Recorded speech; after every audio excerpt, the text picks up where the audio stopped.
Sabe, tem uma pergunta que parece simples, mas que na verdade é super complexa. O que realmente define o sucesso de uma obra criativa?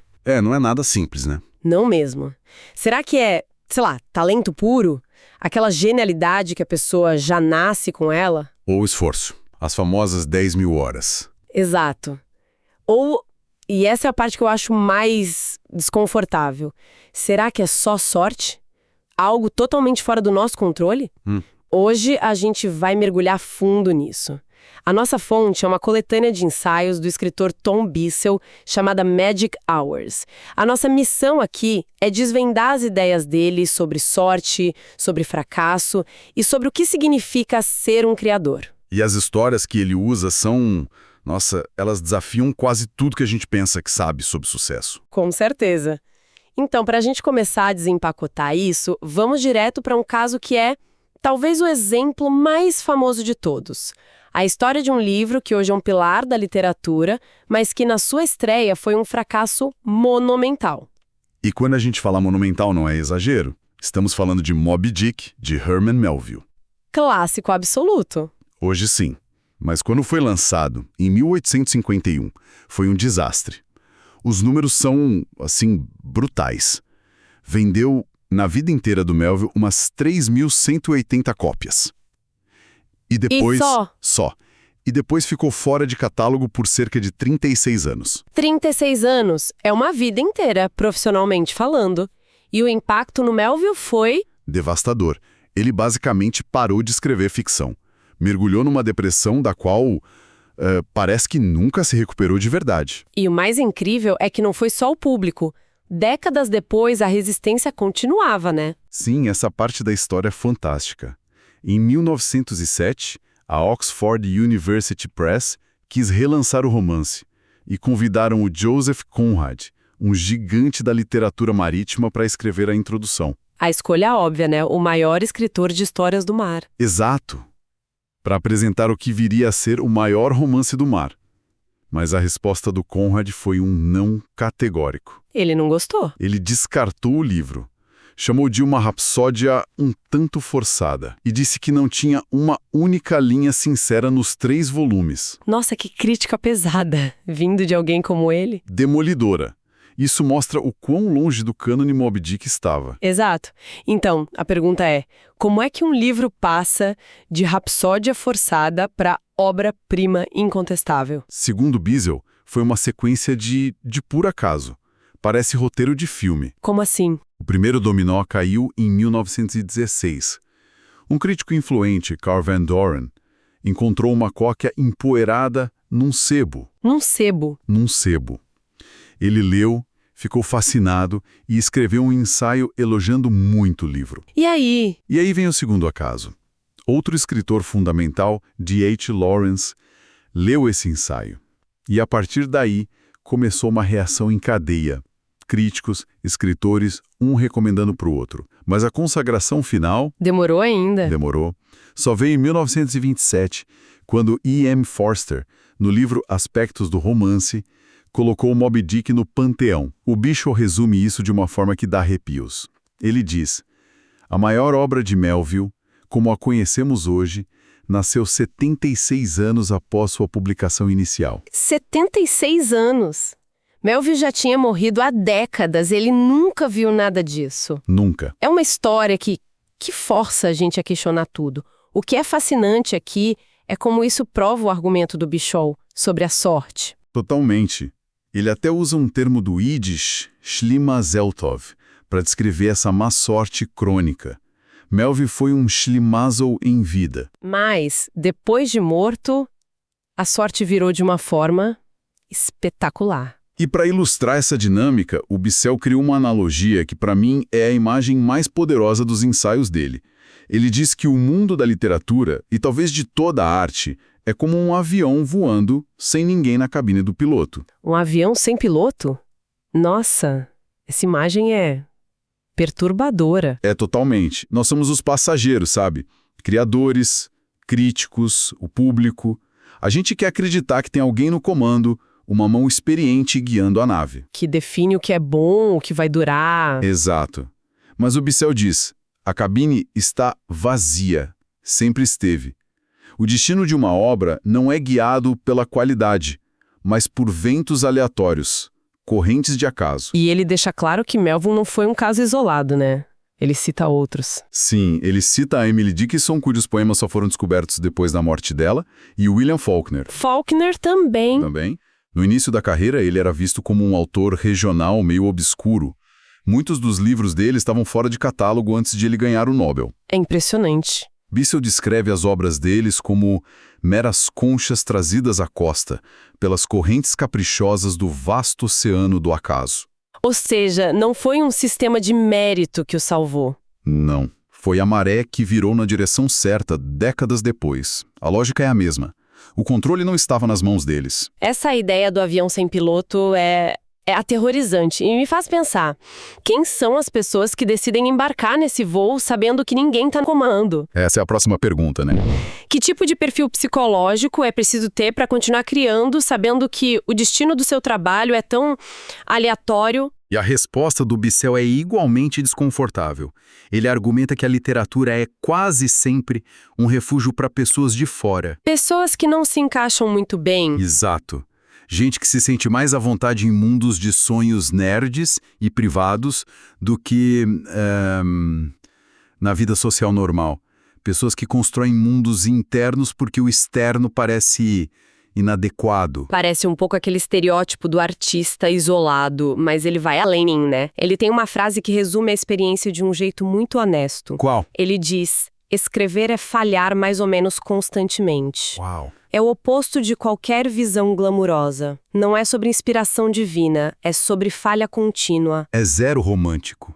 Mas se a gente conectar isso com a analogia do avião, talvez faça todo sentido. Como assim? Pensa bem, se o resultado final está fora do seu controle, e o processo em si é uma sucessão de falhas, que tipo de pessoa sobrevive a isso?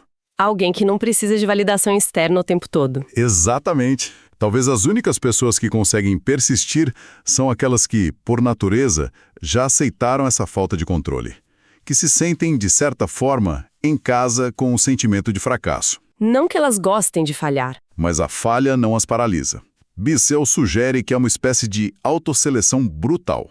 A própria natureza do trabalho seleciona quem consegue tolerá-lo. É uma ideia bem sombria. E se a experiência é tão dura, será que dá para ensinar alguém a fazer isso? O que ele fala sobre essa explosão de cursos de escrita criativa? É possível ensinar a arte de escrever? A resposta dele é, à primeira vista, bem otimista. Ele diz: claro que sim. Ah, é? Sim, o argumento dele é simples. Quase tudo que o ser humano faz é ensinado. Ninguém aprende a caçar ou a programar por instinto. A gente precisa de orientação. Porque a escrita seria diferente. Faz sentido. Mas, vindo dele, imagino que tem um mais aí no meio. O mais gigantesco. Ele diz que sim, podemos ensinar as ferramentas. Gramática, estrutura, ponto de vista, o ofício.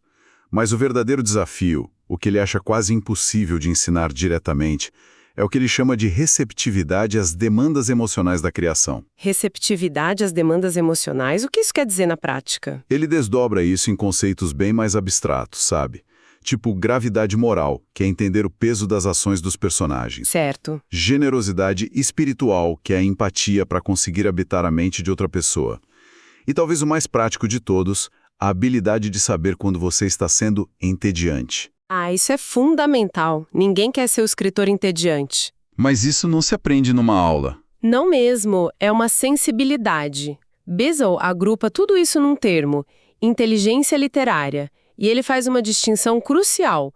Essa inteligência é muito diferente da matemática ou musical. É por isso que não tem muito prodígio adolescente na literatura. Exatamente por isso. Um jovem Mozart compõe uma sinfonia genial porque a música opera em padrões abstratos, mas a literatura lida com a complexidade da experiência humana. E para isso não tem atalho, precisa de tempo, de viver. Precisa de tempo, de experiência, de desilusão. Requer o que ele chama de desenvolvimento gradual da percepção psicológica. Não dá para acelerar a maturidade emocional. O que nos leva à conclusão dele sobre o ensino, que é um soco no estômago. Ele diz: a escrita pode ser ensinada, sim, mas apenas aos que são ensináveis. Uau! Ele joga todo o peso de volta no aprendiz. não é sobre o professor. É sobre a abertura e a maturidade do aluno. É uma afirmação dura, mas consistente com todo o resto, né? Se escrever é falhar e o sucesso é aleatório, a única coisa que se pode controlar é a própria vontade de aprender. Certo. E é aqui que a análise dele fica ainda mais provocadora. Ele não para em como ensinar, mas no que não se deve esperar da escrita. Ele pega aquele sonho romântico da vida de escritor e destrói um por um. Ele diz que antes de ensinar qualquer técnica, é preciso destruir as ilusões. Sim, ele é bem explícito nisso.